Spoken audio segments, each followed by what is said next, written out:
Alright, Konzu here, bringing you episode 12 of Kenshi Age of Blood and Sand. Let's just jump in straight away to today's episode. Lidus and Ray have one prince and one hive they're carrying back. Issue being, my micromanagement is terrible, so they got beaten up because I wasn't babysitting them. So Lidus and Ray are going to carry them back. Hopefully they'll be fine because they are with Lidus and Ray and they are beasts, and everyone else is just running across the eye at the moment, heading towards the way station so we can get to the tower. I'm hoping that once we are to the tower, we should be safe. The rest of the hives that have been in the tower so far haven't been aggroed, haven't gotten any fires, anything like that. So that is good. So I'm hoping if my hives can run and make it to the tower, they should be safe. So we're just getting across the eye at the moment. We got a few bone dogs, some other NPCs and that, but nothing seems to have aggroed onto us. So we are making pretty decent progress and time at the moment. Issue being, if we run into a big group and they get some sweeping attacks off and then get AoE onto us, we're going to need to check over the hives, like make sure no one... Okay, yeah. One prince is down at the moment, pretty beaten up, but I'm thinking I can get Lidus or Ray over to him to go patch him up so he doesn't bleed out. He hasn't lost a limb yet, so oh buddy man, you do not stand a chance. Just don't. Oh, maybe not. Looks like one of the blood raiders went and sorted us out right there, managed to aggro the dog, so well, the bone dog, so it's not onto us. Now the prince has lost a leg, so he is going to bleed out super quick. I don't think Lidus or Ray will get over in time, but we might as well try. What I will do is I'll just sort Photo's kit out, so he's going to be travelling light. If he travels light, he's going to be able to travel fairly quickly, and plan being he will get to that prince before he bleeds out. In hindsight, probably when I was sorting Lidus and Ray to get to him, shouldn't have had it at 3 times speed. Now that is an issue. That is time I could have had Photo running. Now he's unconscious due to blood loss, and I will still try to get him, but I think it is going to be a losing battle, unfortunately. It's funny because even with the ability to pause so I can look around stuff, I'm still struggling to micromanage my hivers. And yeah, eating, blood loss, it's kind of not what you want. I mean, hivers are expendable, but I kind of need the princes. So hopefully we get a prince to survive. Well, now that is interesting. So Ray is down and Lidus is now surrounded by a lot of Becca things, which is going to be an issue. I mean, 4 Lidus can take fairly happy, but as soon as it starts getting above 4 and the 5 attack slots get filled and Beak Things have pretty quick attacks, he is going to run into issues. But what we're hoping is I'll get Lidus to try and fight them, because if he's fighting, at least he can block so he won't die quite as quickly. And hopefully, yeah, Ray's getting back up now. I'll get Ray just to pull back, heal himself up a bit. So, no, a big thing's chasing him. Well, Ray can take one big thing at a time. That's not an issue. And I guess what we can do is we can just slowly chip away at the amount of big things there are fighting Lidus. And if Ray can just pick them off one by one, try not to fight too many at the same time because he's pretty beaten up, we can then start, like I said, drawing them away. That means Lidus isn't going to be fighting as many. If he's not fighting as many, he won't have all of the attack slots filled. And there we go. There's another hive down. And another hive dead. Oh, I'm doing so well keeping my hives alive. This is annoying. Not a massive problem, like I keep saying. We will be able to find more.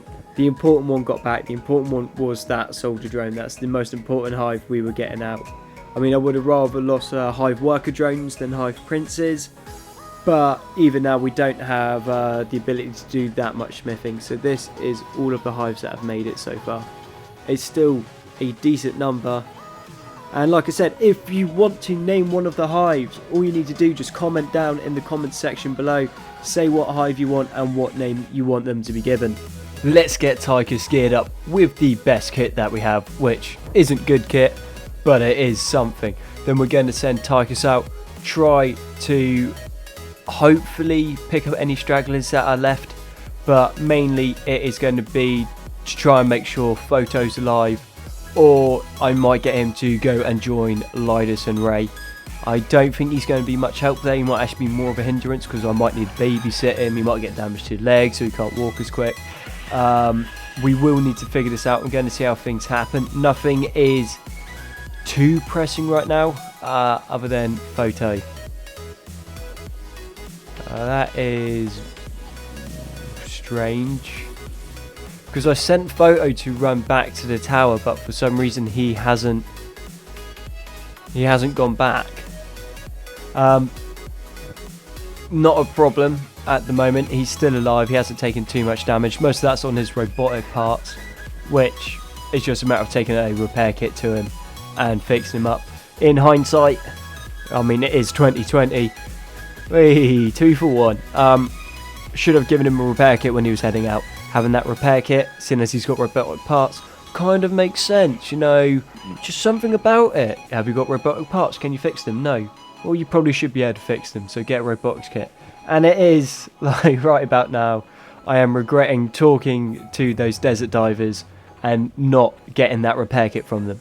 Because all that would have happened here, would have got Photo, would have just healed his limbs back up, and then he would have made it. Yeah, this is what I mean, is I can't move Photo.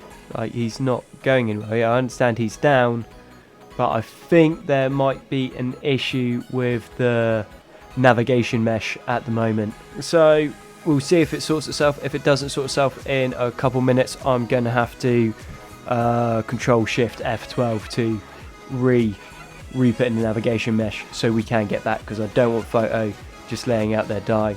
Also, that means Tychus isn't going to be able to get out and then join the fight.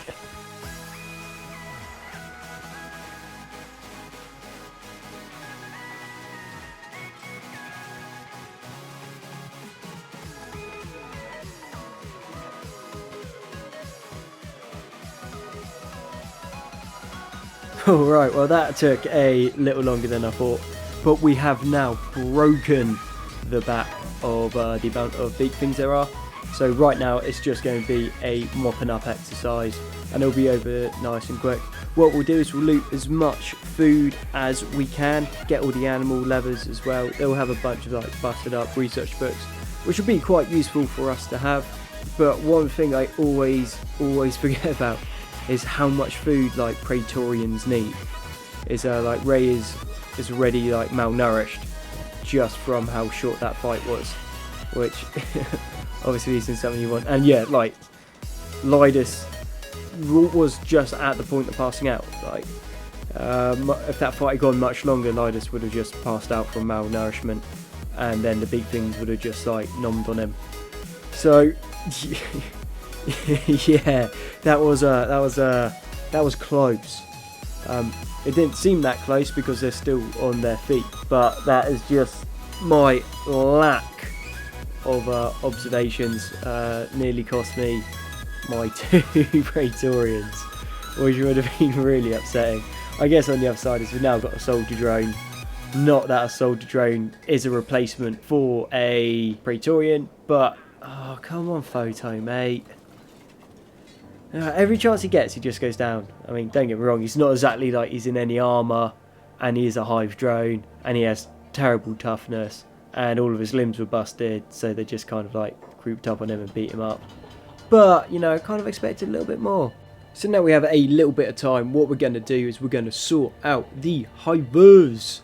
So we're going to put anyone that's non-combat into the bottom section, and then top squad is going to be for our combat hives, just so I don't accidentally pull them into a fight where they all get killed if I miss micro, which I believe is a very likely thing to happen. My micro managing in this has been shown to be pretty atrocious. But now that we have Tychus, we've got him some medikits, we've got him some food, and we're going to send him out and see what Tychus can do. Not expecting miracles from him, because I think he was just a starving vagrant or a rebel farmer before we recruited him. But having that extra person going into the fights is going to be real useful, because Lydas and Ray get overrun a lot. Just having that extra person is going to mean that they need to split up to attack 3 people instead of 2.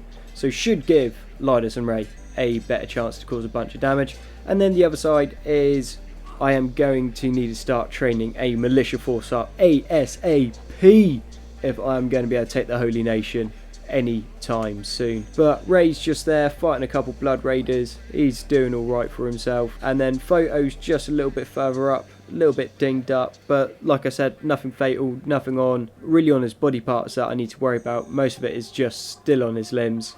But this is what I mean about just being overrun.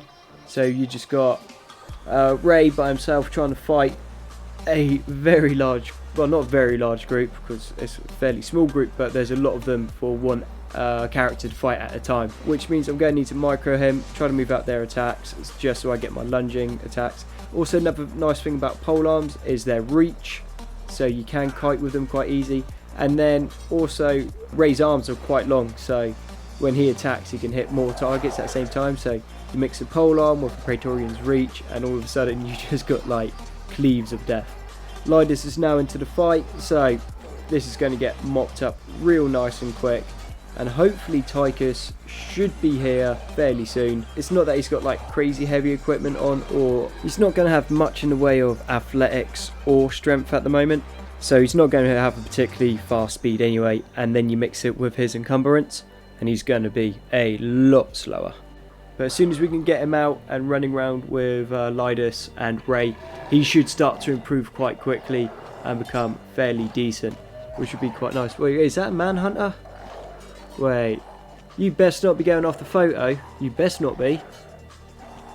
I can't see what he's on. Oh no, it's just another manhunter. So we won't need to worry about that for the moment. If he's still there after we've finished these wolves, we'll go give him a kicking because we don't like the manhunters. And Tychus is now in the fight, getting beaten up by a little doge.